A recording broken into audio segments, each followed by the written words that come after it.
എൻ്റെ ദൈവങ്ങളായ കൂട്ടുകാർ, എന്ത് സദസ്സ് ഇത്!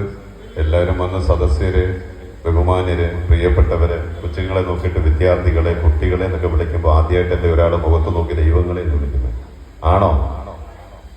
ആണോ?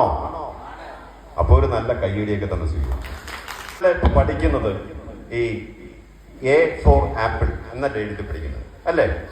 A for apple, B for buffalo, C for cat എന്നതാ ഈ ഇരിക്കുന്ന മാമന്മാര് ഞങ്ങളൊക്കെ പഠിച്ചെന്താണെന്നറിയോ? തറ, പറ, പന, വല, തലാന്. ഞങ്ങൾ എഴുതി പഠിച്ച ഈ തറ എന്ന് പറയുമ്പോൾ നിങ്ങളുടെ ഉദ്ദേശം, നിങ്ങൾ പറയാറുണ്ട് നീ തറയാവരുത് എന്ന് പറയുന്ന ആ തറയല്ല. തറ എന്ന് പറഞ്ഞാൽ ഭൂമി, മണ്ണ്, ഐശ്വര്യം.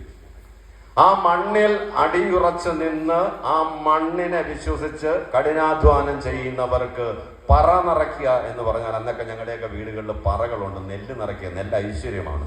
ഐശ്വര്യം ജീവിതത്തിൽ നിറച്ചെടുക്കാൻ സാധിക്കുമെന്നുള്ളതായിരുന്നു അർത്ഥം.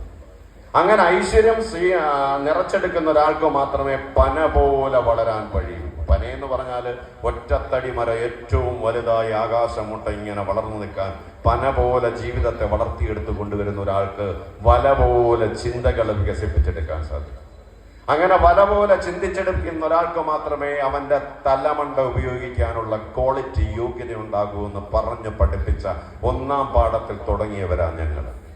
ആ ഞങ്ങൾ വന്നു നിൽക്കുന്നത് ഇന്ന് ഞങ്ങൾ വന്നു നിൽക്കുന്നതെന്ന് പറഞ്ഞാൽ ഞാൻ ഇവിടെ ഇരിക്കുന്ന അമ്മമാരോട് പ്രത്യേകിച്ചും പറയുകയാണ് കേട്ടോ.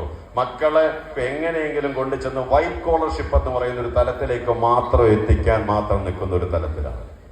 എനിക്ക് എൻ്റെ ഈ പ്രിയപ്പെട്ട അമ്മമാരോടായാലും അച്ഛന്മാരോടായാലും ഇവിടെ ഇരിക്കുന്ന മക്കളെ നിങ്ങളോടായാലും എനിക്ക് ആദ്യം പറയാനുള്ള ഒരു കാര്യം എന്താന്ന് വെച്ചാല്, നിങ്ങളൊക്കെ എത്ര വലിയ വലിയ സെറ്റപ്പുകളിൽ വളർന്നെത്തിയാലും, ഏതൊക്കെ തലത്തിലെ VIP പവറിൽ നിന്നാലും, എത്ര വലിയ കെട്ടിടങ്ങൾ കെട്ടിപ്പൊക്കിയാലും, എത്ര വലിയ ബെഡ്റൂമുകളിൽ കിടന്നാലും, AC റൂമിൽ കിടന്നാലും, ബെഡുകളിൽ കിടന്നാലും, സ്വന്തം ശരീരത്തിന്റെ അളവിനപ്പുറത്തോട്ട് നമുക്ക് ഉറങ്ങാൻ കഴിയില്ല എന്ന ബോധം, തിരിച്ചറിവ് ആദ്യം മക്കൾക്ക് പകർന്നു കൊടുക്കാൻ കഴിയുന്നിടത്താണ് യഥാർത്ഥ രക്ഷകർത്താവിന്റെ വിജയം കൂടി.